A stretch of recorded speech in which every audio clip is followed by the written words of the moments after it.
I'm calling the Bucyrus City Council Joint Regular Committee meetings to order Thursday, May 6, 2021 at 6 p.m. I'm going to make an opening statement. I apologize to you, Vicki, for what I said. I was very frustrated. I was not mad at you. That's all I wanted to say. We're going to proceed with finance. We're only going to do various appropriations right now to accommodate Joyce. So, yeah, oh, I'm sorry. Any visitors' input?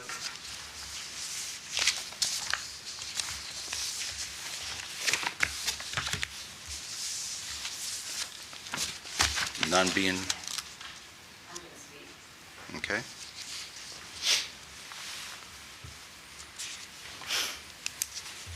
I would like, you'll have to excuse my voice, I'm losing it. I had this statement prepared and to read, and despite your apology to me, Mr. McKeever, I'm still going to read my statement. What makes an effective council member? I believe one should be respectful, polite, and differential toward fellow council members, staff, and the public, regardless of likes, dislikes, friendships, and politics. Should not attack, demand, or insult. Should respond politely and promptly to citizens, and should value the citizens' contributions, comments, and concerns. With that being said, I remind you that it was brought to my attention at the May 4th, 2021 council meeting that as I was approaching the podium to engage in public participation on reports of standing and special committees and city officers, an individual sitting at the council table was captured by the microphone saying, "Jesus Christ." I asked who made the remark. The offending individual chose not to come forward. I have watched and listened to the audio and video recordings of the meeting and have determined who he is. This is not the first time this individual has been captured on tape, making derogatory remarks about me. Next, I was going to say at this time I am giving that individual another opportunity to come forward and admit that he was the offending party, and that you've already done, Mr. McKeever. And that's all I have to say. Thank you.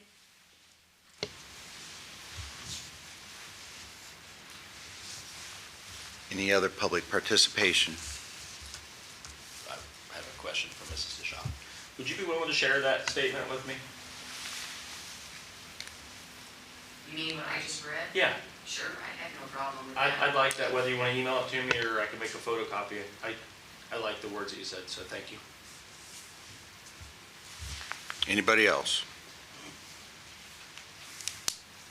Okay. Joyce. I call Finance Committee to order at 6:04 p.m. Thank you, Mr. Chairman. This should be short and sweet. We need to appropriate from unappropriated general funds in Program 1, Security of Persons and Property. Joyce, please turn on your Oh, microphone. I'm sorry. I was going to do that and I forgot. Okay. Thank you. Okay. We need to appropriate from unappropriated general funds in Program 1, Security of Persons and Property, in the Police Department category, $140 to materials and supplies. This is from donations made for Safety Town, which is coming up soon. And $900 to capital outlay, and this goes to the K-9 line through their fundraiser to help pay for a new K-9. They've been very successful with this. I don't know if any of you have seen the little dogs, yeah, Ellie. replicas of Ellie, and all the proceeds from selling those dogs are going to the K-9 program. Wasn't there another one too? Yeah, they had, yeah. I think everybody liked Ellie, though. Roscoe wasn't selling as well. So that's all in the general fund. Then we need to appropriate from unappropriated street construction, maintenance, and repair funds in the street construction, maintenance, and repair category, $10,000 to materials and supplies. And this is to replace the funds that were used for stone and gravel for all the parking lots out at Allmiller, to get them smoothed out for use. That took quite a bit, and they hadn't actually intended on having to do that this year, so it wasn't in the original budget. Also, they've been stoning along alleys and that type of thing for drainage. So that's all I have for tonight. Quick point of order. They did actually spread that stone out there at the Almoda Park to make parking lots nice, so if the residents could please not do donuts out there in the parking lot after the stone's down, that would be wonderful. That's all. It's when it's easiest to do. Already been done, unfortunately. Okay. Yeah. How much for Ellie, you said? 20. 20? I believe they're 20 apiece, aren't they? Yes. Dogs? Yeah. They were selling them up to Bicentennial this weekend too. Mr. Can, Myers. Joyce, can these be together, or do they need to be two separate pieces, since they're coming from different Oh, funds? no, they'll be in one piece of Okay. legislation. Mr. Chair, I'd like to make a motion to request emergency legislation authorizing the transfer from the general fund of $140 to materials and supplies for Safety Town, $900 to capital outlay for the K-9 program, and then from the street fund, $10,000 to materials and supplies for gravel and stone. Do I have a Just second? a point, it's not a transfer, it's an appropriation. Appropriation, my apologies. From Do you need me to unappropriated restate funds. the entire thing? As an emergency? No. Appropriation as an emergency, yes. Second. Okay, I have a first and second. Is there any other discussion? If not, all those in favor say aye. Aye. Okay, with that, I will, That- I'm going to adjourn and come back to finance after. Is that all right for you? No, that's fine. Okay. So we're adjourning finance and going back to finance? Okay. Recessing finance? Recessing finance? I'm recessing finance at 6:08 PM.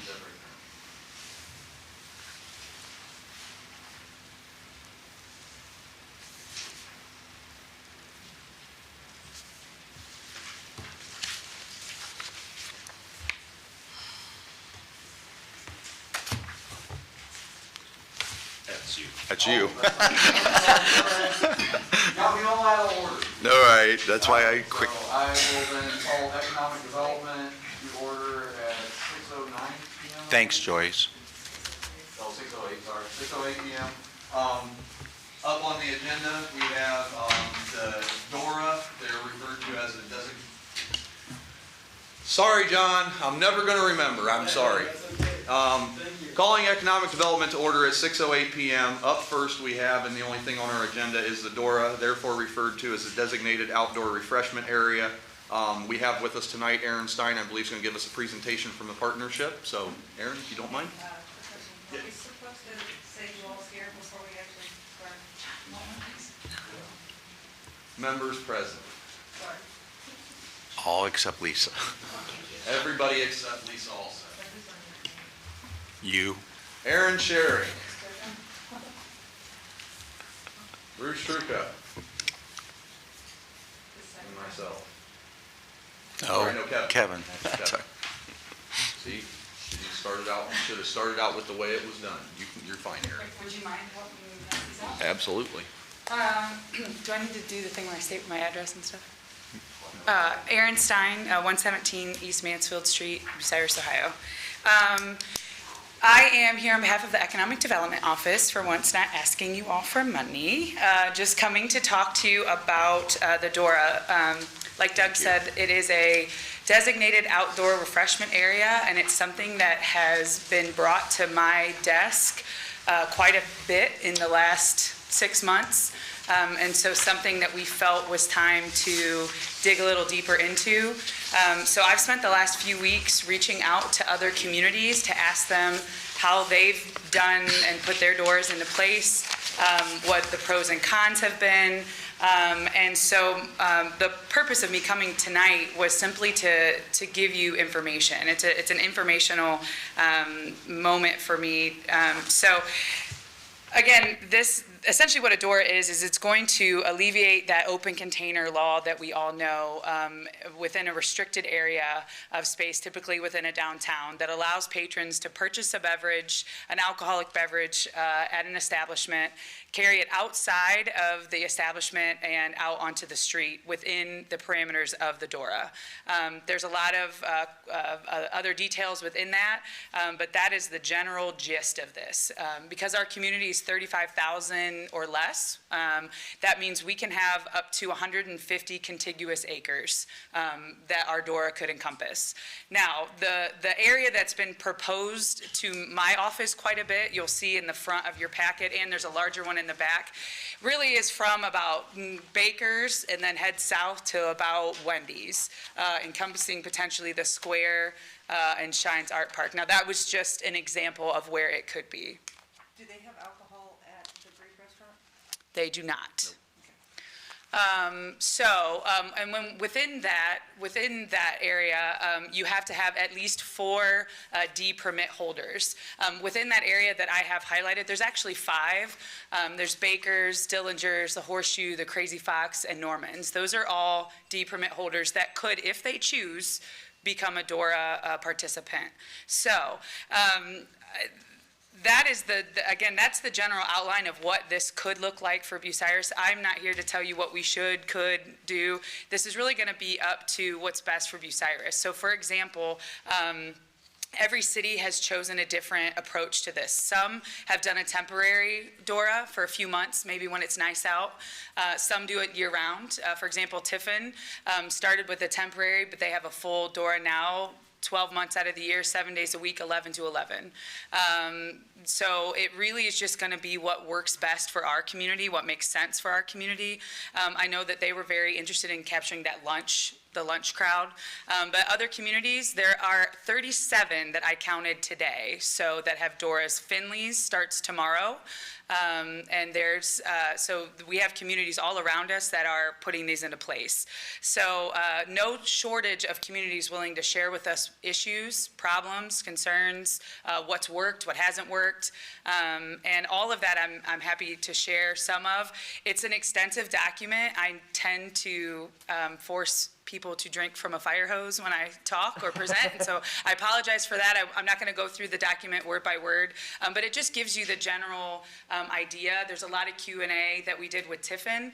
They were our best resource as to how they went ahead and how they got the legislation passed, the committee that they put together to fill out the application for the DORA, and so you'll find some Q&A in there of that.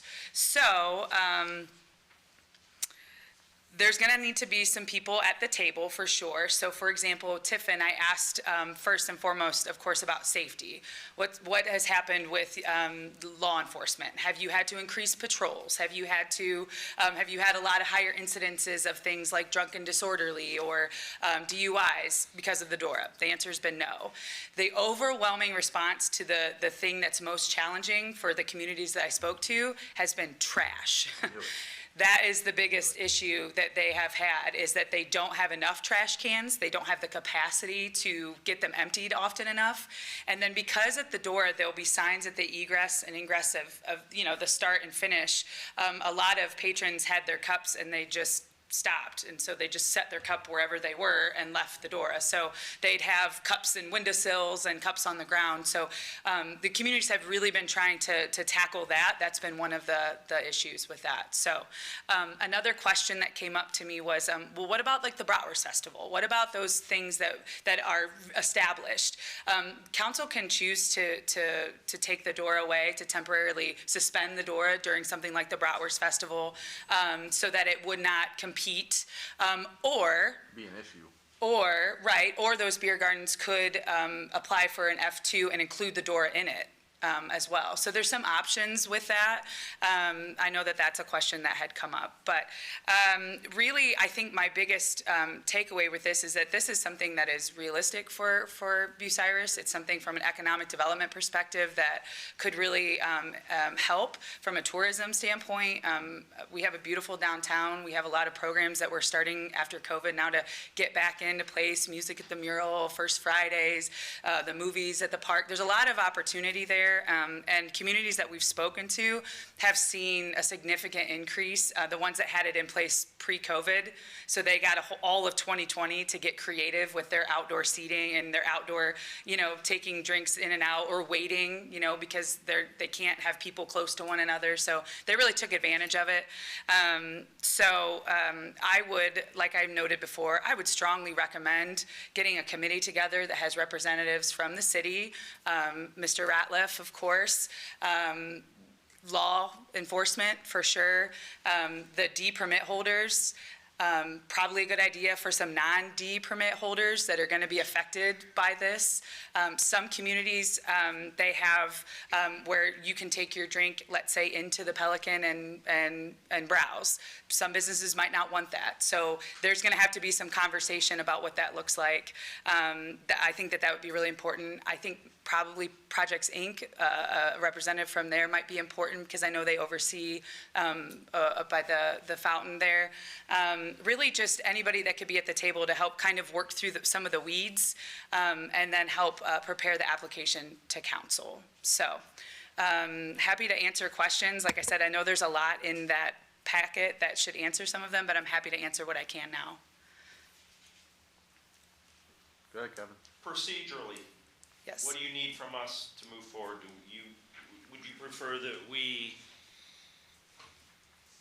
have you create a committee? Would you prefer, is that the next logical step? Yes, I believe that's the next logical step. According to the state, what has to happen is that the mayor and the law director has to put in the application to city council. City council would have to then approve the application to then start the legislation being passed. Once the legislation's passed here, then it would go to the city, or go to the state. And then once it gets approved by the state, it's taking on average about a month for the state to to approve it when it comes back. So really, you don't even need that from us now. You No. just need to create a committee, Yes. work with the law director and the mayor, and then everybody bring it back to us when you're ready. Absolutely. They have streamlined the process significantly since, we first brought this up. No. They've streamlined this significantly since I first brought this up, 4 or 5 years ago. And it can get done very, very quickly. The state's approval process is going to be limited to making sure that we followed the steps. They're not in the business of not approving them. They're in the business of just making sure you followed all the steps. And the steps are pretty straightforward at this point. Once a petition is submitted to council, it's advertised, the proposed ordinance is advertised for 2 weeks, public hearing is held, and within 30 days of the first publication, and then it's either approved or not approved by council. So the process is very quick. The legal process of it, obviously the hashing out the details and the signage and the cups and those things can get off into the weeds, but. Well, I just, she pretty much answered my question. I didn't know how it started. Sorry, quick question for you. Sure. You mentioned about being able to, and I want to clarify this because Mr. Mee asked me this and I may have misinformed him, so I want to Okay. make sure I'm right here. With the ability to leave one establishment with your D.O.R.A beverage and go into another if they allow it, that is only another retail establishment, that would not be another alcohol serving establishment, correct? Correct. You could not take a drink make sure from I was Baker's clarifying. and go into Norman's. You That's- would have to finish your drink, Just making dispose sure I of was it. right and I didn't misinform you. Yep. Is it restricted to a glass, or can you? Yes, buy it has to be a plastic cup. Okay. Yep. Doesn't it have to have a logo or something? It has to have a logo, yeah, there's some restrictions on there, there's gotta be some rules, there's gotta be a way for people to access the map of the door really easily. Some businesses have it, you know, a little card, every time you get a D.O.R.A cup, you get a card if it's your first D.O.R.A drink or something like that. There's, like you said, there's some stuff in the weeds that I don't know that council has to be a part of necessarily, but yeah, there's things like that we need to figure out. And with respect to the cups, one of the things that some of the cities have done is you have a single source for the cups, and that single source is the city. So if, imagine 25, you know, your profit or whatever it is 25 cents on a cup, those funds remain with the city, which help offset some of the, you know, overtime for police, trash collection, all those sorts of things. So, you know, they're creating a funding mechanism to offset some of those costs. Make it self-sustaining in a sense. Can you follow up when you said that you would get the cup, say, at Baker's? Then how far can you go with it? I mean, you can go into any establishment as long as you don't go into another bar per se. Correct, within the confines of the D.O.R.A. So I mean, you can walk past the other bars and continue Oh, to sure. carry it. Sure. As long as you don't go in Yes. to Right. the other. Sorry, I should have clarified that too, Yeah. Bruce.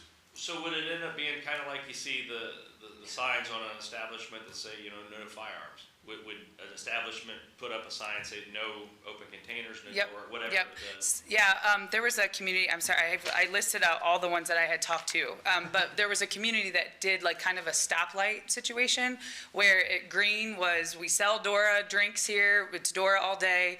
Yellow is like an establishment that allows you to bring your D.O.R.A cup in, that you can come and browse their merchandise or whatever, and they're fine with it. Or there's red, which is like, no Don't D.O.R.A. go. You know what I'm saying? Like Jim Sprang could say, nah, you're not coming in here with your D.O.R.A cup. So like every establishment along the D.O.R.A route needs to you know, determine what they would allow. And then a hypothetical question. Let's say, you know, you mentioned a couple of the cities that were having issues with trash. Let's say we just look at this and say, this isn't working for us. You know, there's trash galore.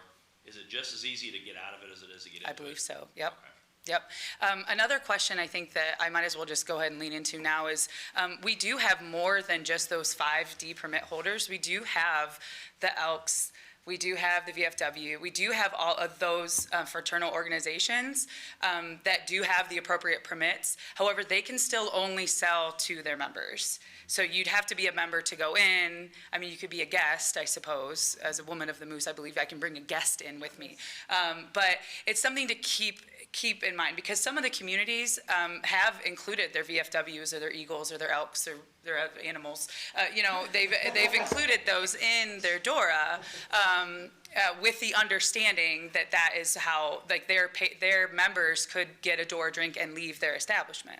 And some of them have heard rumblings of this and they're excited about it, so they do want, and I was gonna mention that when I Yep. saw your initial outline. Yep. They do want included. So, and that would still, you know, the map that I have on there is about 34, 35 acres. So we have a lot more room to spread out. Again, that would be up to the city to determine what area you want to start with, where you want to expand, if, you know, that would be up to the city. Has to be contiguous, that's the most important part. That's where I was going with it. Yep. Yeah, it has to be. So do you have to have like a raceway, say, like between the Legion and the Elks Club, that would be a corridor going down Rensselaer, is that the idea? Yeah. Yeah. Yep. So, And the boundary is not fixed with the original ordinance. The boundary can be changed later Yep. if you need to expand it. I forget which kind was it, just expand it. Like if a new place opens. Yeah. Sorry. Oh, okay, I'm sorry. I had Landon, when he put together the packet here for us that I found for information, that, if I knew that Aaron was bringing this tonight. Landon, I had him do an overview. Darn it. I had Landon do an overview, yes, I had Landon shoot an overview of the city of Bucyrus, kind of going from the center of town and do a 150-acre circle. Yes, that's the picture I'm talking about. It's in everybody's packet. And I had him do that for just a general idea of the size that it could be. Now, here again, it's not going to be a perfect circle. But as you can see from Aaron's representation here, we got a rectangle with a leg here and a leg here. So it's all determined on what we want specifically for our boundary, but we have up to 150 acres. So in a sense, you could take and run down Mansfield Street and catch the Elks, the VFW, and the Moose, and then if you wanted to, honest to goodness truth, you could continue on out to Old 30 Barbecue if you really wanted to. You know, put sidewalks in out there, and next thing you know, you can walk from Old 30 Barbecue into Bucyrus. I'd be sober by then. What's that? I'd be sober. There you go. So by the time you get into town, you stop at Norman's. All right, I got one. Yeah. All right, we set everything up, we have a committee, everything's going good, so we want to make changes to it. So can that committee make changes to it, or do we have to go through the whole system again and go through the state? No, Just the no, committee? no, yeah. Businesses or areas can come into the DORA at any time, like, yeah, I don't think that's a big deal, right, Rob? Right, Yeah. once it's created, it's just just, in it's an place. ordinance, it's a piece of Yeah. legislation So within if council. we want to change something about that Comes through here. legislation, it's got to come through council again? Yes, It just can't go through the Council, committee? not the state. right. No, it just goes through council. Like if you want to change the hours of it, or you want to change the boundaries of it, or change the rules, or whatever it is, it comes through council again. Okay, Which makes sense, because then that keeps us in the loop of the rules. it makes sense, but it'd be a lot quicker. It's a lot, yeah. Or do I say we got 2 Agreed. months, or we got Well, it does, one meeting? it, yeah. Well, emergency. Does anybody else have any other questions for Aaron? I think it's great. Anybody? Bruce? No, thanks. What? I think you confuse me every time you say that. Sorry. Thank you very much. Thank you guys very much for listening, and you know how to get a hold of me. Can I take an action step then to start putting together a committee? And I'd like to come back really soon with an application. Keep us in the loop, Yep. you know, If you let need us know help, how it's going. Okay, especially if you need any help or anything. okay. And Aaron, email me a copy of this. Oh, can do. Thank you. Sure, Oh, you gotta have it on electronic too? Yes. sure. No. Happy to email it to everyone if you'd like. So, thank you for your time tonight. Thank you. All right, we have, nothing else on our list. I don't see the need to discuss any of our. We have nothing else left on our list this evening to discuss, and I see no need to discuss any of our open projects right now. Does anybody else from the committee have anything they'd like to add or say, or? No. All right, and I will recess us at 6:27. Oh, yeah, it is. Okay, yep, past 5. 6:27 PM. All right, I'll call health and safety to order at 6:27. The first topic is the D.O.R.A, and we've already heard from Ms. Stein, and she's kind of already taken the ball and run with us, so I don't think we need to do anything at this point. Then the second item is the city coronavirus emergency declaration, which, if you got the email, that's been lifted as of 4 PM today. I did not get the email. You didn't? How are you not getting these? You didn't get that? Let me check again. I will be happy to I'll open that up forward and it. read it to you here real quick. Give me 30 seconds to access it. Pretty sure you were on the list, Kurt. Yeah, you're on. Yeah, you're on the list. It was sent out to 17 people, and yeah, you're on the list, and media as well. The emergency declaration for the city of Bucyrus is no longer in effect as of 4 PM today. The mandates from the Ohio State Board of Health remain in effect. Jeff Reeser.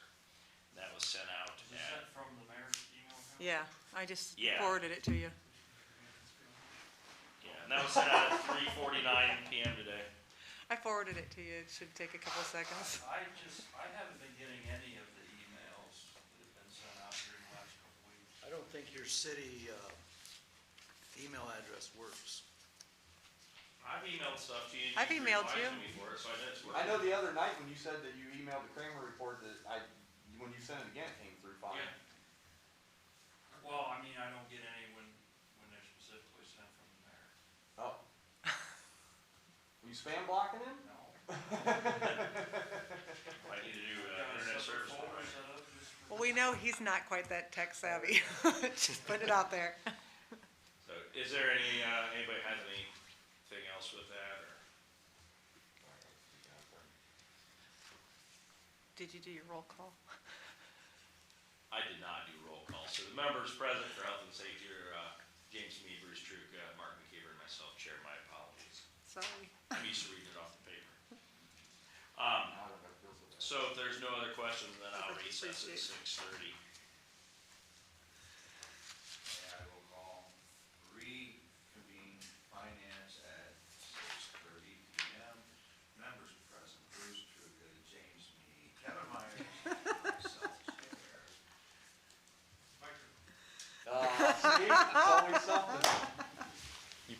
up on that one, so. Anyhow, first thing on order of business is ordinance 12-2021. That, it's not specifically in the packet, but it's in the other handout for the special meeting here.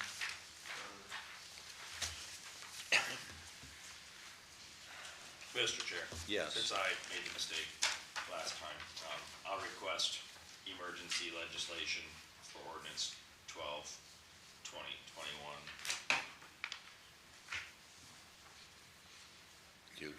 Do I have a second?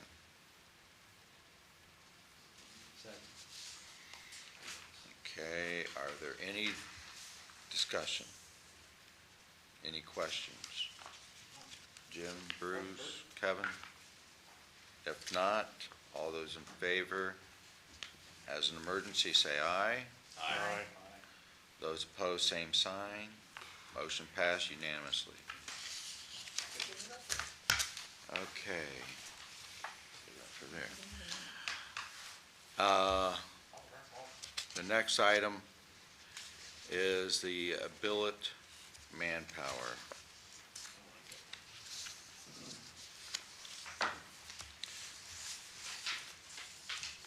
I have no information on this, so I will refer to the one who brought this up. Okay, so here's the existing Billet and Manpower. Here's the existing Billet and Manpower. It's requested that this go into committee for possibility of adding an assistant council clerk in there, so that for times like this when there's no council clerk, that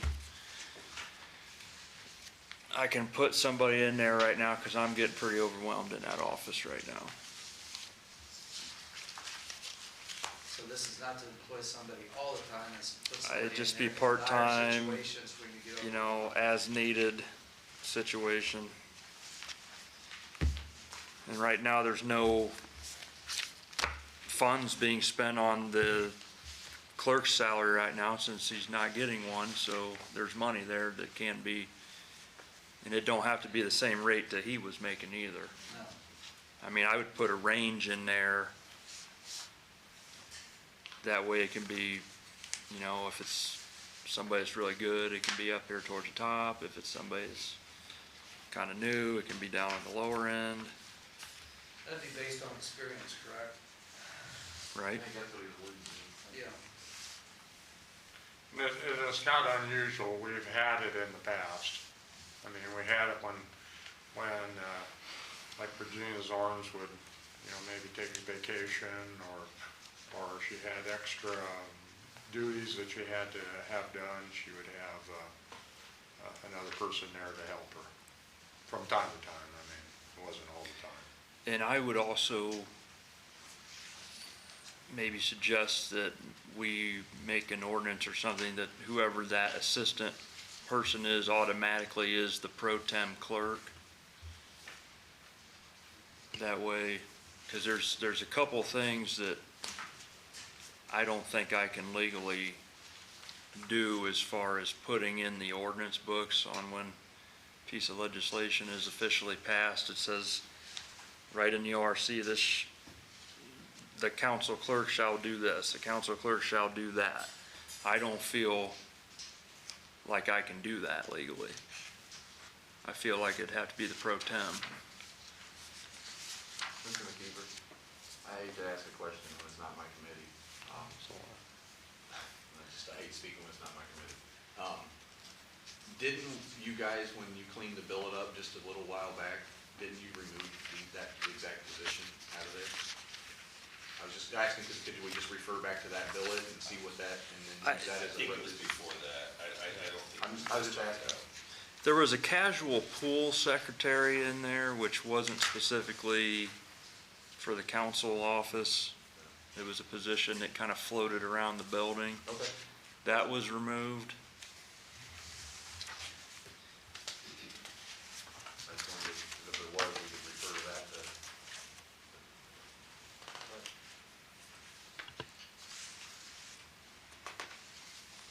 Can I ask, Go right ahead.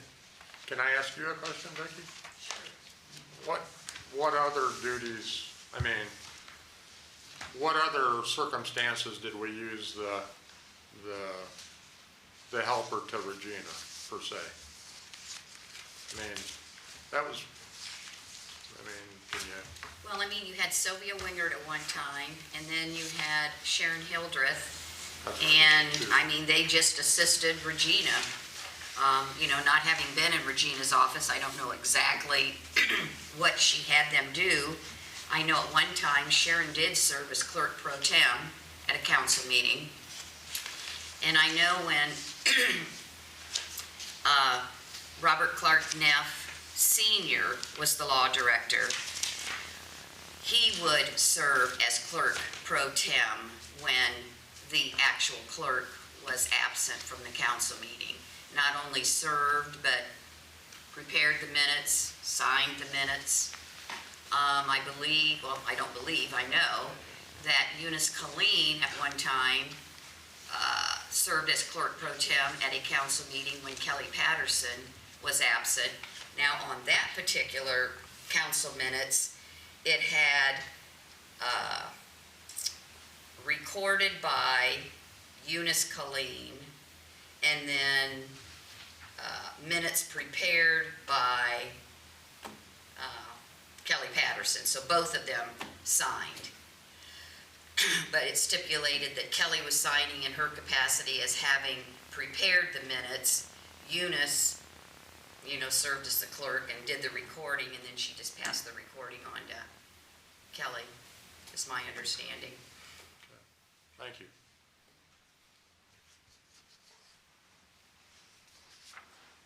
In this particular instance, I think we're gonna get a person hired just about as quick as we would get a part-time position hired. So for this situation, it's probably not that necessary, but the point is down the road, there may be other instances. I'd like to see us move forward. My question is, how do you, and I'm just devil's advocate, how do you make sure budgetary-wise, let's say we have a full-time person, how do we make sure we're not overspending having a part-time person working too much? How's the structure of that? Well, I had a suggestion. I'm glad you brought that up. I found somewhere the city can save a bunch of money. Possibly in the amount of $24,000 a year.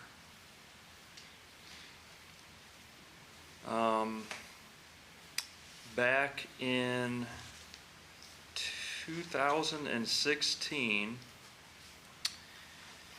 the administration signed a contract,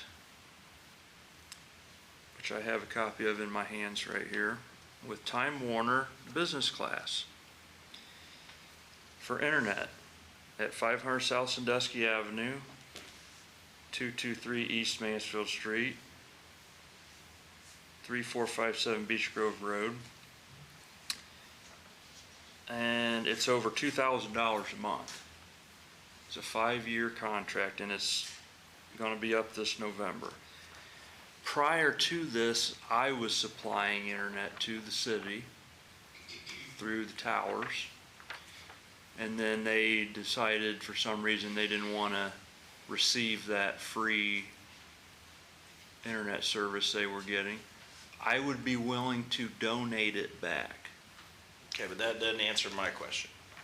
That's a good, I like hearing that, but my question is, and let's say it's years from now when none of us are sitting in these seats, how is it protected that somebody's not working a clerk and an assistant clerk too many hours together budgetary? That's what I'm trying to ascertain. If we create a position and hire a part-time clerk, how do we make sure that we're not working that person too many hours to where it becomes a budgetary concern? Well, it's just like any other office, department head watches their budget, make sure they're not. Okay. And that's what I'm asking. So it would be budgeted at the start of the year for X amount of dollars, okay? We could apply it.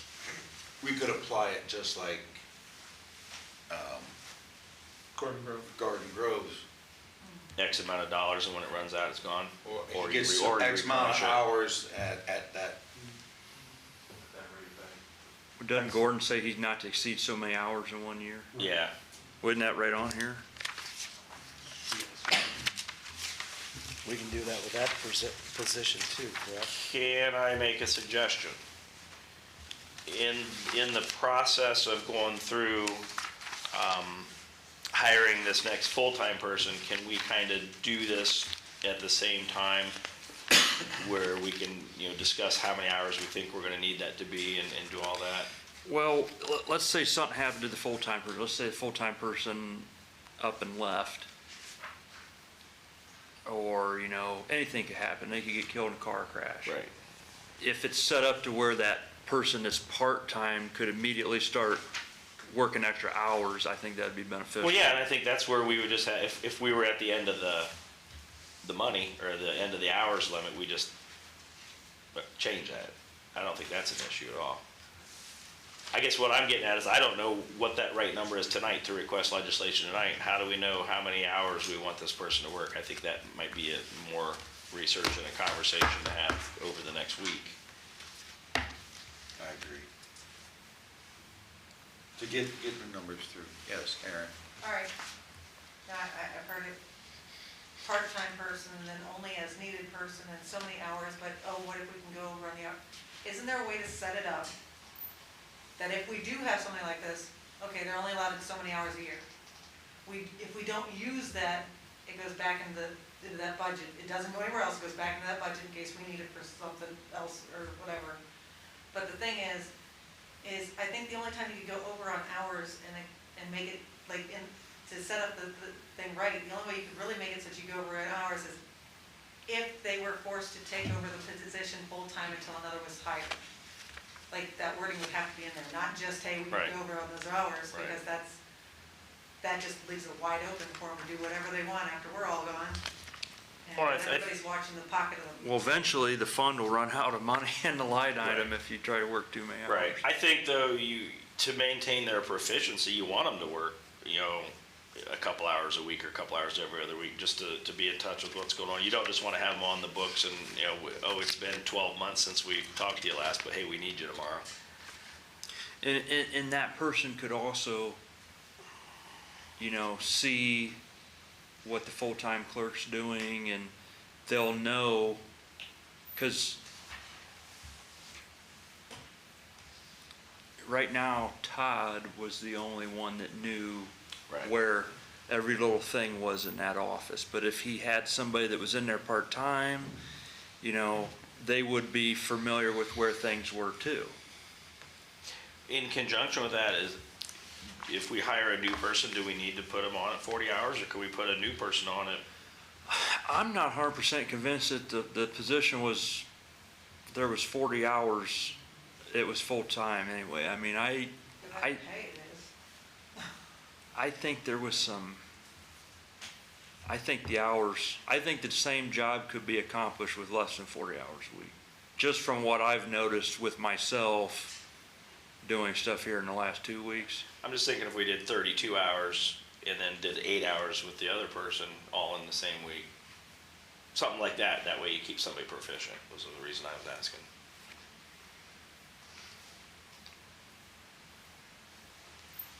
I mean, when,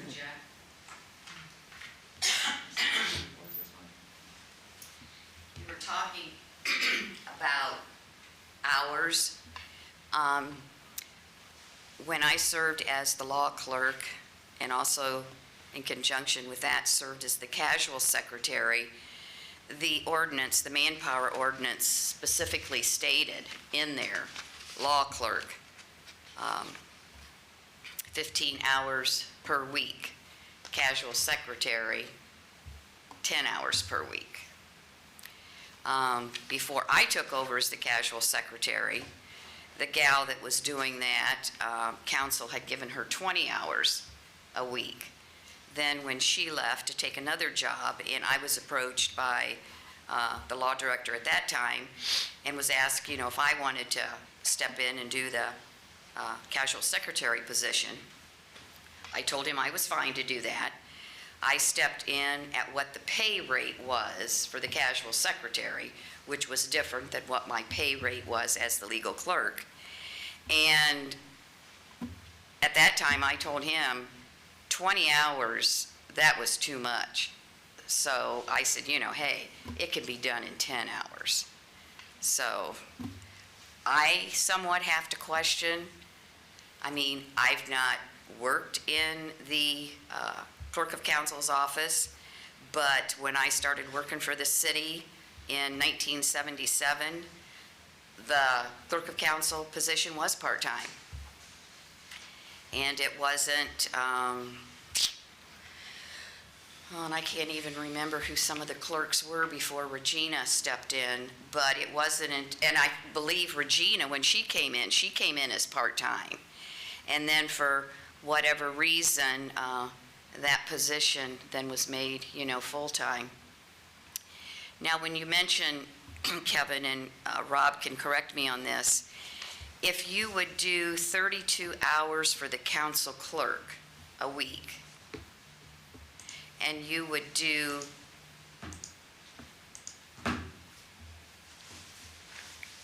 okay, you'd be fine. 32 hours would constitute a full-time position, correct? Yeah, that's Okay. why I mentioned that number. I was thinking to be eligible for benefits. Right, okay. But then, we're back to, I mean, I guess, well, I'll just keep that comment to myself. But yes, I mean, you're back to 32 hours plus 8, there you've got your 40. Right. And that's, I guess, none of us really know exactly yeah, how many hours is needed. and that's true. And maybe we tweak it, I think you go low and then move it up, or you start high and move it down, But I think if we're entertaining bringing in a new employee, and they think they're getting a 40-hour job, and then all of a sudden, 6 months into the thing, we're like, hey, you know what, we could take you down to 20 hours. I'd rather be upfront and honest with them about their expectations. Right, and I let it go the noticed other way. on the notices that were put out for the council clerk's position, it did not state full-time. It just said if you're interested in the clerk of council position, so, but anywho.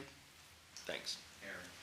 Okay, is council clerk a set pay for the year, or is that an hourly wage? It's an hourly rate. It's set at $23 an hour with that ordinance that went in at the beginning of this term. At his max, he was not there at that point yet, if I'm not mistaken. No, his ordinance was at the max. Yeah. There was Okay, no I variation. remember it progressed when as time went by. So do the people who applied know what their starting pay is looking like? Wasn't listed in It wasn't the- listed in the thing. No, but it's on our legislation. Was the hours? Is that for a new person, or is that for somebody, I mean, is it set no matter what? Like, I came in my first day and I made my specific amount? I will pull up the original ordinance for, Because I'm really thinking that's something we might need to look back into for future. I mean, we can't do anything about it now. Well, the legislation that you currently have now for the council clerk specifically states Todd Hill. Right. Yeah. So if you have a new council clerk, We have to do a new- you're going to have a new piece of legislation, and at that time, that sets forth, what the hours are, attendance at the council committee meetings, and the hourly rate. So 'Cause I don't believe that a new person coming in, I was just looking, when I start a new Yeah. job, I get minimum and I have to work my way up to Correct. get more. Vicky is correct, it states Todd Hill. So we It's have not- to- It's whoever was in that position as was with, I just went blank. Kelly, right, the legislation was specific, to the the person in the legislation office. specifically named the individual that council was approving as the council clerk. So we've got to bring that back up too then, no matter Yeah, that what. would go hand in hand with the new hire. now, I was looking at some other cities, and I'm not 100% sure See, we have nothing in our bill of the council clerk. That's not even listed in here. No. It's a separate ordinance. I wonder if you can make it on the billet and then put that range on the billet, and then does council, I think I've seen one city where their piece of legislation that they passed, all it said was, this person shall be the council clerk. It didn't have any of the other details, because those details was listed on the billet. That's just one thing I'm just throwing out there. Kind of wondered when I first got on council why we didn't do it that way. Yeah, I wondered too when I first started seeing it. I definitely think somebody should come in at lower than what Todd was making, and then see how they are, and then as they perform, maybe give them raises. Rob, is that something we can do? Can we put it on the billet instead? Yeah. Say it then if we're gonna do a part-time, do the both of them together in one piece of legislation and set a low end and a high end pay. Yeah, I mean, you can put them on the bill and just whatever you want. And getting back, I thought your suggestion was creating a separate appointed position, like law clerk or council clerk, under council president's office. Not that it's not doable in what you're talking about, have a full-time and a part-time, or 2 part-times, however you want to do it. Well, let me ask you But this. I was thinking you were talking about maybe doing something that way, where it's like, council president appointed position. Well, obviously the council's clerk has to be appointed by the council, but you were saying at that one meeting that there could be another thing to where I could appoint the person. Yeah, I mean, this is kind of what I was saying, like the law clerk is a position that I appoint, the administrative assistant is a position that the administration appoints. If you wanted to create another appointed position, it's no different than creating another part-time position under wherever you do it. You're defining who has the authority to appoint, what that pay range is, and all those sorts of things. So can an assistant council clerk be something that I appoint? Yeah, if you guys set it up that way. Because they're not going to be assistant council clerk, they're going to act as clerk pro tem per your ordinance and your rules when the council clerk is unavailable. That's what I thought you were talking about the other day, but I mean, you can also just have an assistant council clerk that is appointed by council and works under council, however you want to do it. So due to the fact that whoever's coming in, there's no way they'd be making that much money unless they've been doing this a really long time and know what they're doing from the get-go, right? So would we be able to just put them both under that same line item for now to get their money out? No, on the billet, you have to have a position for the Well, person. I meant for the fund, like the money where we're getting it for now, while we figure out whether or not this works. And then, yeah, in all honesty, if we had a part-time person, and it would be easier to have it so that Kirk could hire them in very quickly if we needed somebody, like if we go without them for a while, but needed something in right now, hey, you're gonna be filling in until, so it's a temporary position, he could advertise it that way to them so that they know what's going on. That would make things a lot easier, like when Todd left, he would have already been able to have somebody. I don't even think it would have to be advertised, because I just give you an example. When Mr. Rostash was hired for the Access TV, that position was never advertised. Yeah, I think they should all be advertised personally. But, I mean, it wouldn't have to be as long, But the politically appointed positions don't have to be advertised. I mean, they're appointments. It just seems shady some of the time when you don't. Bruce, you had a question? No, I was just saying that, when Rob hired his lady as a assistant, I mean, you didn't advertise for that position either, did you? Yeah, I think we did. Did you? It's been a few years now, but I'm pretty sure we did. I remember we interviewed like every 3 or 4 people at least. Okay. I can think of 3 I know of. So, yeah, it's, we went through sort of safety directors, but that's like an appointed position. You don't have to advertise it. Is there, Go ahead, Bruce. is there ever any overlap between Rob's office and up here that a person could do? I mean, what I'm saying, that overlap wise, if you were saying that this person was gonna be a part-time person, and you're saying that maybe they would work 8 hours a week or something like that, and there wasn't any certain work being done, is there work that can be done that would come out of your budget a little bit, or that you can't come out of two? Well, no, I can think of one instance in particular with respect to property maintenance files and in those orders and things like that we get bogged down in those because they're pretty extensive. But it comes out of a different budget line. So, if they're working in a cross-department situation like that, I mean, it's somewhat problematic for Joyce, I guess. But we do it, we do it in ASME if somebody's crossing, from working in water or streets or whatever, changes. There's ways to do it. I mean, It just provides a little bit, I thought that, maybe a guarantee that, you could have fill in their hours. a couple extra hours, or you at least have the hours that. There's always something to be done somewhere. I'd like to change the billet and add a part-time person in along next side the full-time person. But I'd like to have us do a little research into pay rates of, communities our size and in our area, and come up with what we think the right low end and high end is. Now, you realize that you'll not only be amending the billet, you'll be amending the manpower.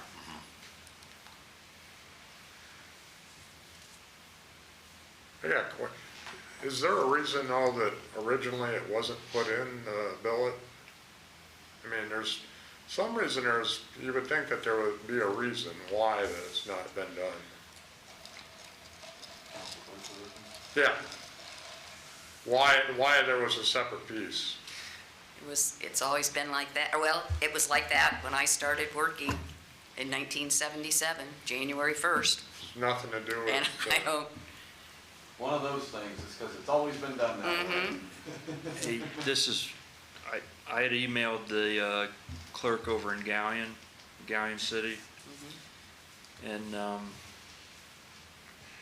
her pay, I'm not gonna say what it was, but it was very close, it's very similar to what the hourly rate that our council clerk was. And she said she's 40 hours a week. 8 of that she serves as a legal assistant to the law director.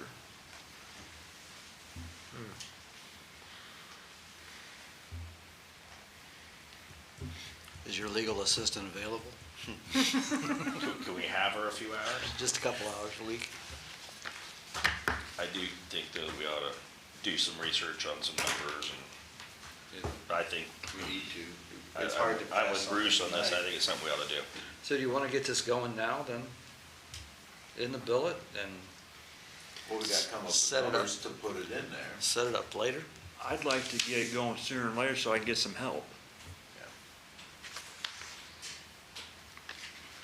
Oh, you don't got nothing better to do. Yep. I don't have anything better to do. Find out when you start running the business. I don't have a problem What do of you mean? I've been doing getting that something already. started now.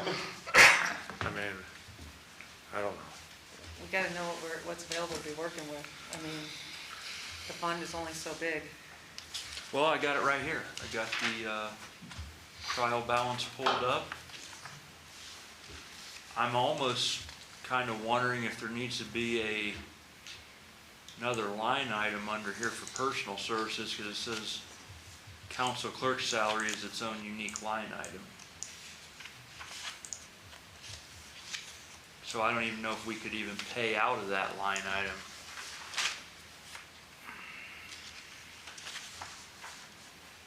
Even if, it's every week that he's not working, it's accumulated, it's gonna have extra money in it, but can we even pay out of that? I'm not sure. If the position was on the bill today. Can't answer that. Can we do that, Rob? Yeah. I mean, Yeah. Yeah, if you're- Even if we had to create a new fund. Position, you're gonna line. have to add money or have it move money reflected there. somewhere. But which line item would it get transferred to, Vicki? Pardon? Which line item would it get transferred They to? probably need a whole new line You have to item. create a new one. Yeah, you have to create a new line For the item. part-time. Yeah, because there's nothing in here that would indicate that there ever was a part-time. So I would suggest we ask Joyce to prepare that side of it, tell her what we're thinking, have her get that ready, and then I think we do some research and come up with what our ideas for pay rates would be, and then also numbers of hours. And we can do it all in conjunction with hiring a full-time person all at the same time. All that whole kit caboodle gets wrapped up at once. Bruce, is that? Well, I'd just like to say, hey, talk to Joyce about where it would create a new line item. Is there any advantages of having the second part-time person? One spot is it would be like an assistant to Kurt, but then the other one would be, or would it be better to have it on the two on the billet? You know what I mean? You were talking about putting maybe even both of them on the billet. The difference would be whether you want both of them as appointed council clerk positions that are appointed by council clerk, or if you want to create, or leave the one that's council clerk and have another one that's appointed by another department to, Right. that would respond. That's what I'm leaning towards. Yeah, you can do it either way, and it's just a matter of writing up the ordinance and the budget and everything, however you want to do it. You can have two separate, like you have the, I think we call it the Todd Hill ordinance, you have, every 2 years you do that for the council clerk. You can have another one for council president for that appointed position every 2 years, depending on. All right, so your recommendation would be right now just to talk to Joyce first? Is that what you're kind of thinking? Well, I think you guys, and maybe finance meets and talks about, the resumes and things that you have, but if you guys hash out how you want it to look, then I think you can tell Joyce and I how you want it to look, and then we'll figure out how to make it look that way. All right, then just have to. But they also need to know what all's possible in the budget, looking at an average year. As far as the total number, Yeah, yeah, I mean, Joyce will, that's a choice thing yeah, totally. that's definitely. Okay. So we need a finance meeting coming up That'll come up with our next item that we're, Tuesday, 6 o'clock.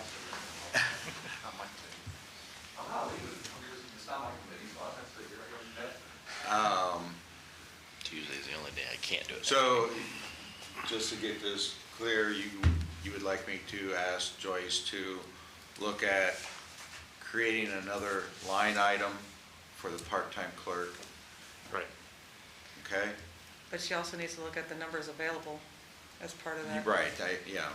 And Well, I think part of that'll go with what we determine for pay rates for both. I mean, we very well may be able to do both for less than what we were doing for Yeah, one. because the next person you bring in it's probably, they're gonna be starting out lower, so there's gonna be some money there already.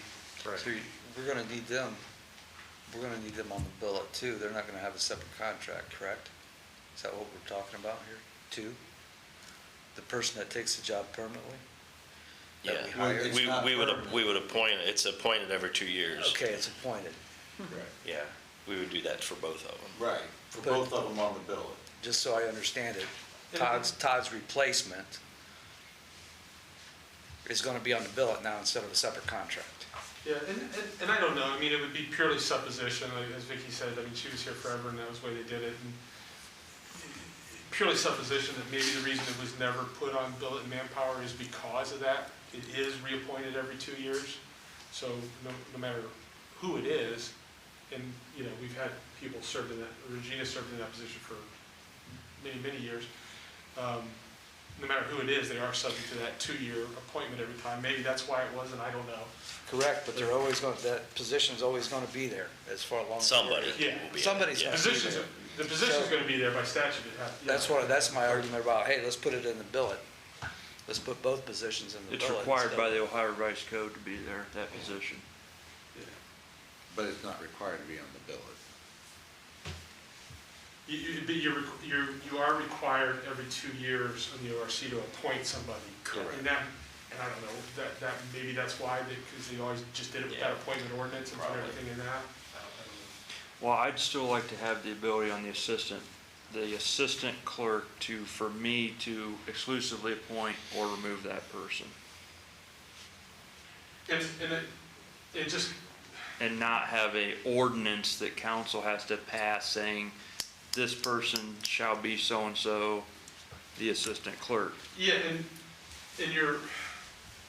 I mean, I guess if you look at the way that it's set up with the law clerk in the bill, it'd be much the same way. The change would be, and I'm just thinking out loud really, the difference would be that council clerk position in council's rules or legislation, or it'd be in the rules, I assume, in our ordinances, that they would specify that the council president assistant serves as clerk pro tem in the absence of the clerk. Yeah, yeah. Do some language like that. Again, just thinking out loud, so it's not gospel. I mean, trades. Just thinking the other side of that, what's the harm in having council appoint both? Time? That's the biggest thing.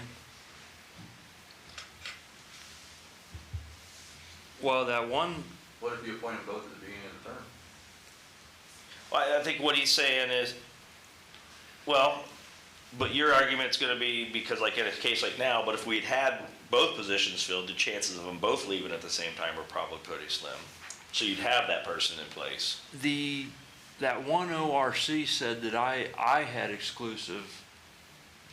Yeah, you can hire your own clerk. I'm not arguing that point. But if we're gonna have somebody that's gonna be, Call it a council president's clerk then. yeah, and I think that's what he just explained. I was just asking the other side of the coin. What the harm is putting them both appointed by council. That's the only. Or assistant, council president's assistant or something like that. Okay.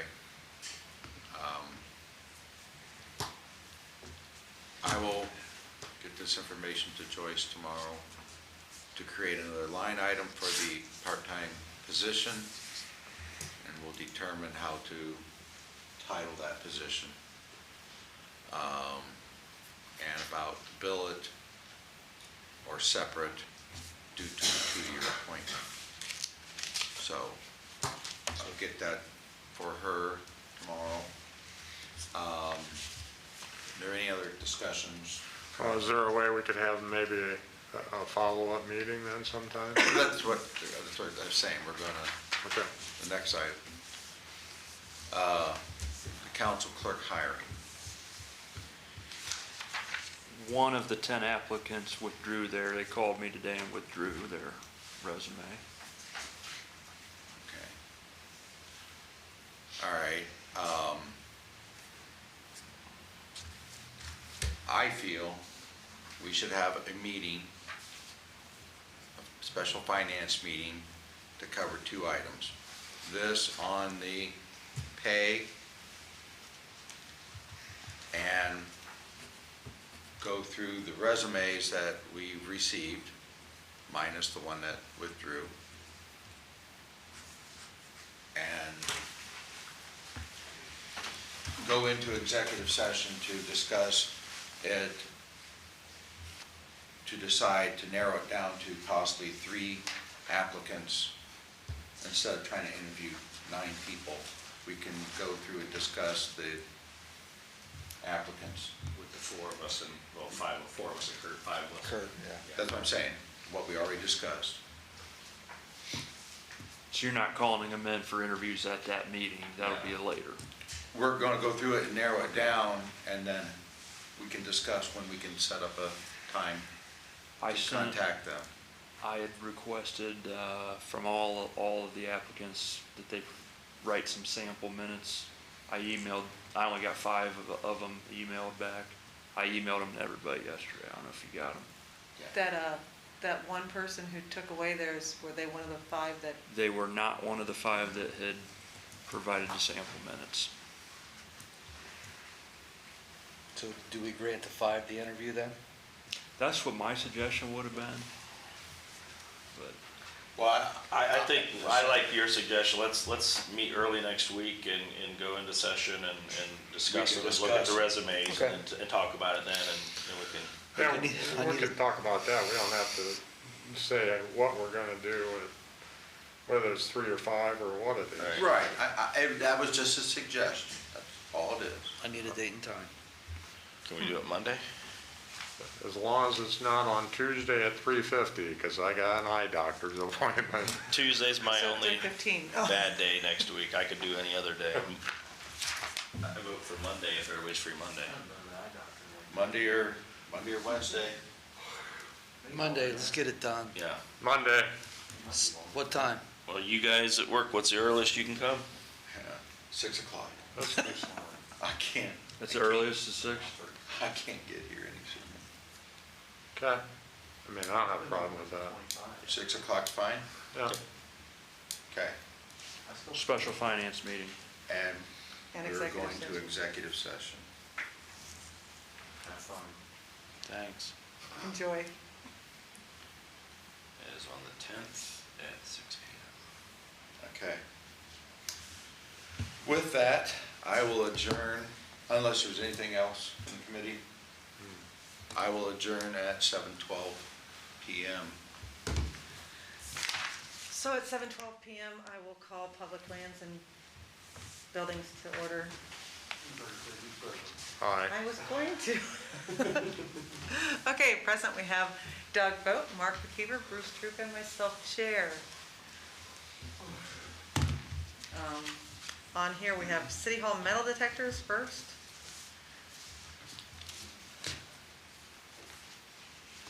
Anybody have anything to say about those? I think it's just that ultimately we have the issue that we've had because of the fact that we haven't had certain people here and whatnot. And we've already mentioned the fact that everybody's gonna go through them, and we'd like to have them downstairs, but And I will apologize, we don't need to have 5, No. I think that we need to have a designated area that you come through, maybe one entrance Well- that when you come through, that's at the entrance that you come through. I mean, ultimately, you don't go into any city building, anywhere else, any government building where you don't walk through a metal detector. or you can use those really cute little things that trap you into going into one spot that you have to go through. However, if it is just one down there, we do need to make sure that, here again, he just stepped out, I think, for the restroom, but Mr. Myers can speak more to making sure that it's, up to fire code and things of that nature, but it solves the issue of, here again, in a sense, I guess we don't need to have Mr. Wirt stand here and wand somebody at the door if there's a Maybe metal he detector enjoys down it. there. I'm not saying that he But we doesn't. still have a sergeant at arms listed. Yeah, on our- he's our sergeant at arms. Right, I understand that, but he doesn't have to necessarily stand here and watch people walk through up here, wand them down inside council chambers, if anything, we could have him down there at the doors down there as people come in, there's more area down there to move, you're not bunching people up in a smaller area up here. I mean, I'm sorry, but gosh dang these microphones, I don't like them. I just leave it on all the time unless I want to not be heard. I'm always heard. But here again, I think that is something that we can take down there at, centralized location, let everybody come through. We don't need to go out and purchase 5 more of them and spend more money. I think that's the best area for it. Because here again, if somebody is to come in here with a weapon of some sort, if they've already made it up to the 2nd floor, how many other offices could they have gone into? Well, and that just goes back, I've had several people say to me that they think the metal detectors need to be downstairs at the main door. Yeah. Because this, for security, somebody could be bringing weapons in the building all the other hours of the day and stashing them in places. Amen. Amen. It's you gotta secure the building properly for it to be effective. And right now, the building's not secured properly. I agree, that should be taken downstairs and figure out how, Mr. Myers, Is there a way that we can put that thing downstairs and have one entrance where everybody comes through, even though we have all the doors we do, it'd still be okay with fire code and You'd have to, if you're trying to limit people coming in and people going out of certain doors, you can't just lock the doors that are there. What you could do is you could permanently remove doors and replace them with a wall or glass block or something, but you can't just have one of the doors there and lock 4 of them and leave only one open. Okay, But yeah, so- it would be some reconstruction, similar to what you see they did at the county courthouse. Okay, and that costs a whole lot of money. And I used to work at a movie theater, I ran it. And the neatest thing that they have in the entire world are these cute little things that, they're just little ropes that go between 2 poles. It keeps people in one spot to tell them how to go, and that's so much cheaper. Yeah, you could do that after somebody came in any of the 6 doors. You could funnel them Exactly, into that. which is what I'd said about 3 times. But here's the other problem. You're going to have a police officer every hour of the day there, just like the courthouse does. Retiree. The courthouse has the sheriff's department. And if any hour of the day, there is not a police officer there and people were able to get in, then the security has been breached because somebody could have brought a weapon in, they could have stuck it somewhere, put it under a desk. So unless you're gonna do it, you gotta do it right, all the time. I mean, this building's unlocked. You can come in at 10 o'clock at night, the building's unlocked. Right. Somebody could have brung a weapon in last night at 10 o'clock and hid it somewhere out there in the lobby. Did they? I don't know. I mean, and then that brings in another issue. So let's say, well, you're gonna lock the whole building up after 5. People come into the police department window all hours after that. So you got a lot of Now- things here that you're gonna have to. Can I make a suggestion? Maybe? Yeah. Well, no, and I don't know how many of you guys were here, but like 2 years ago, we had sent Joe Stahl to training, and she came in and gave an active shooter presentation and stuff. The point being, we have some well-trained people downstairs that specialize in that sort of stuff. And perhaps it would be beneficial to invite that person in and say, hey, give us an assessment of what the security, in a perfect world with no budget, what would you do? And in an imperfect world with the budget we have, what could we do? And take Okay, advantage of this. so the next question is, by law, who can work those metal detectors and wand people? Could be a security person, just, Because we've got those kids that are getting ready to graduate from Pioneer that volunteer with the police department. We've got auxiliary police that do police some explorers. volunteer hours. I was That's just what you're wondering if there was a talking way about, that we can actually get some in here Yeah, and set up a schedule. with our auxiliary especially, and then retired officer, the sheriffs that work at the courthouse are retired officers. They're on the sheriff's billet, but they're on that as part-timers. Right. We don't have part-timers on our police department budget. We'd have to create something, or not our budget, but our police department contract. We don't have part-time positions. So we'd have to create that. But I think, as Kurt was saying, developing a comprehensive plan, and we have people that are trained right here in the city. Maybe we bring them in and say, how do we do it? Whether it's part-timers, the auxiliary guys, I know some of those guys spend a lot of time free, their own time. They don't get compensated for it. So, yeah, I don't know. I don't know what the options are. I was just suggesting that we've got all these trained people, we should probably reach out to them. Yes, Mr. Truca? Well, I was just saying, we got a population of 41,000 people in this Crawford County, and they go through one door at the courthouse. I don't see why that, our population of 13,000 can't do the same thing and go through one door. I mean, Now, what the city of Shelby has done is they have actually went the opposite. not let people carry guns in council. Well, I pulled up Shelby, Ohio, right here, on their ordinance page. They have a law they passed in 2018, concealed handgun possession on city-owned property buildings. It says a licensee under the Ohio Revised Code 2923.125 or 2923.1213 is hereby authorized to carry a concealed handgun in all city-owned buildings and/or property, except the Shelby Justice Center, housing both the municipal court at 29 Mack Avenue and the police department located at 31 Mack Avenue. Well, that shot you down. That shot you down because the Should've police read the rest department, of that. this houses the police department. That's one of the problems we have is because we're a comprehensive building with the police station in it.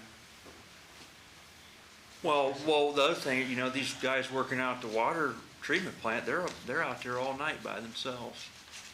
Maybe we should, We have barbed wire and gates. well, Bulletproof glass. I don't think you're gonna get away. I don't know with what's carrying going on over in guns. Shelby, but they seem to be a lot safer over there. I wouldn't go that far with it. I definitely wouldn't take it there. I definitely wouldn't go that far with it. Smaller town. Aaron, I think we should get somebody from the police department to come up and give us an explanation and give us their expert opinion to. Would it be possible to contact Jo and see if she could come in and? She's not with us. I know she's not, but she's still a resident of this community. Oh, yeah, but I thought he was saying the capacity of the police department. Right, I understand that, but she's the one that gave the presentation the first time, I just said she could give it again.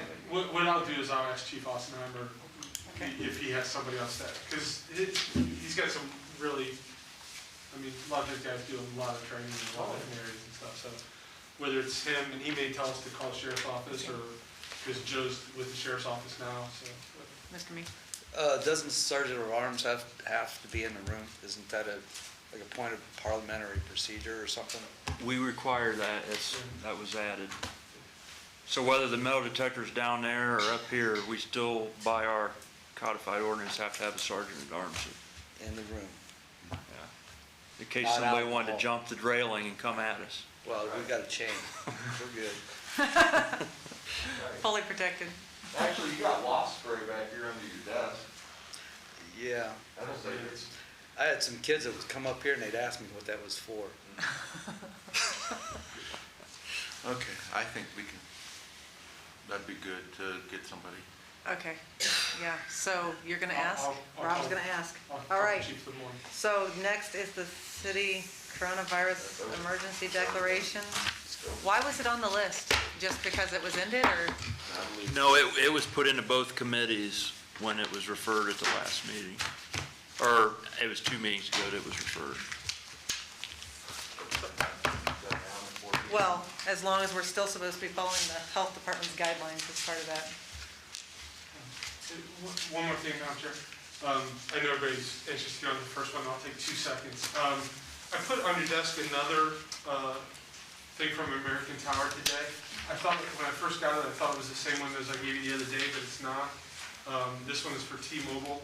So this is the second one we've gotten in about a week, 10 days, where Verizon, or American Tower, who does the Verizon Tower, is apparently subletting it to the additional companies.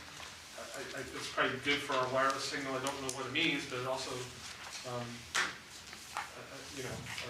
are they making more money? Should we be getting paid more? I don't know. But anyways, I'm gonna reach out to them and try to get some information. But that's That'd be why it looks great. like you got 2. Because don't we get additional revenue for the additional 10? I don't know. That's why I've been reading this. We should. And there's some questions about that. There's nothing in our agreement that talks about subletting, renting additional space, any of those sorts of things. It's just not covered in the agreement, so I want to get some additional information from them. Yeah, But that's why you have 2 letters that look almost identical. That shouldn't be allowed though, right? Well, there's nothing that prevents it, but, There will be. if they're making a lot more. Okay, and then before I end public lands, I'm sorry. I had emailed a bunch of minutes, so we couldn't go over those tonight because they weren't printed out. As well as the corrections to the ordinance 13-2021 to make sure it was okay to send it back to council. So none of those things could be okayed this evening, but I stayed up till early hours of the morning making sure it was all done and even played with it even more this morning before I started my actual work at my real job. So just on the record here, is there a reason why we didn't print those out? I completely forgot. Okay, That's a valid. I'm sorry. No, that's a valid excuse, I totally understand it. It was all I could do just to get this Knowing how out. many hours I put into that last night, and how my brain's been today, I fully understand it, I was just wondering.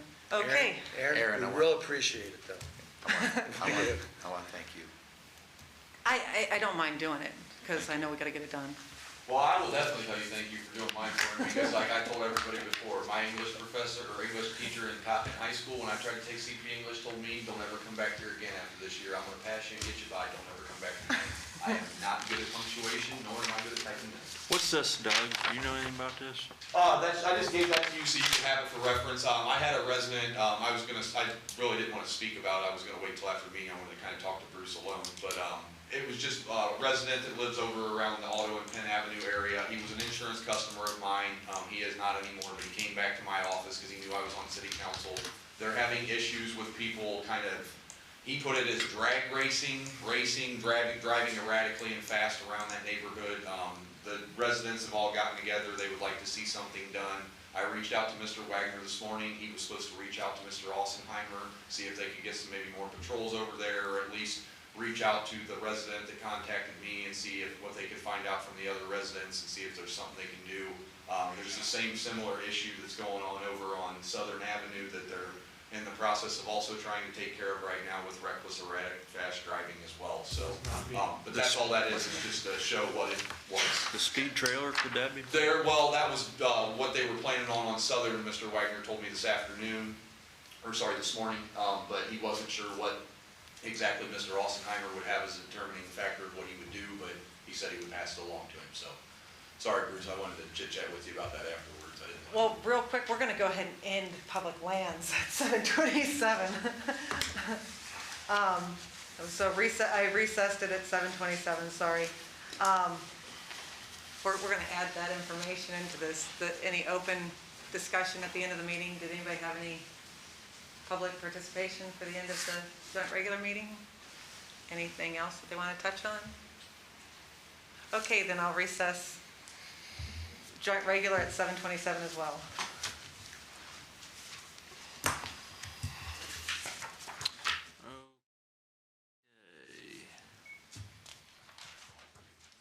Oh. I gotta go get.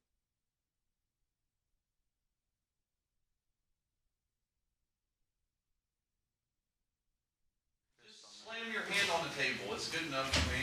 Okay.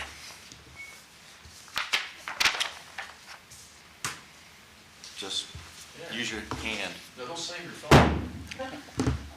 Okay, I'm going to call the special council meeting to order for May 6th.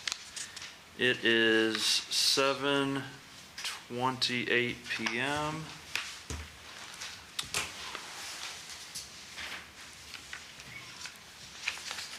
We're going to start with Pledge of Allegiance. Pledge allegiance. All right, go. Pledge allegiance To the flag of the United States of America and to the republic for which it stands, one nation, under God, indivisible, with liberty and justice for all. One of these days, our needs will be bad too, Kurt. Yeah, my shirt came off. Mine already are. Okay, roll call, McKeever. Here. Myers. Here. Me. Here. Truca. Here. Sherrick. Here. Vogt. Here. Allsept. Granting permission for visitors to speak. Is there any visitor that wants to speak to council? Hearing none, there are no communications and petitions. Consideration of proposed legislation for the first time. We have the ordinance 12-2021. I'll volunteer to read it for you. I will let Mr. Myers go ahead and read the first part of it there. Proposed ordinance number 12-2021, amending and supplementing ordinance number 50-2020, being the annual appropriations ordinance for 2021 by appropriating from unappropriated park and recreational land funds the sum of $35,000 for the personal services line item within the parks and playgrounds category within the park and recreation land subparagraph. Further, appropriating from unappropriated coronavirus relief funds the sum of $4,762.59 to the materials and supplies line item within the general government category within the coronavirus relief fund subparagraph. Further, appropriating from unappropriated airport coronavirus response grant program funds the sum of $13,000 to the contractual services line item within the airport category within the airport coronavirus response grant program subparagraph. Further, appropriating from unappropriated access television funds the sum of $1,500 to the materials and supplies line item within the access television category within the access television subparagraph. And finally, appropriating from unappropriated solid waste funds the sum of $7,500 to the materials and supplies line item within the solid waste category within the solid waste subparagraph and declaring an emergency. That is referred back to the Finance Committee. Got it. Accept this first reading. Yeah, I'm getting to that part. So I need a motion to accept as a first reading. Motion to accept. Second. I got Sherrick and Truca. All in favor, say aye. Aye. All opposed? Now it's referred back to originating Finance Committee. Public participation. Any member of the general public may present their input or comment on the legislation that's been read for the first time. Do we have any public comment? Does not appear that we do. Committee report on the pending legislation. Finance Committee. Yes, finance is favorable for ordinance 12-2021, the various appropriations. Need a motion to accept that report. So moved. Second. Myers. Myers and Truca, all in favor say aye. Aye. All opposed? Okay.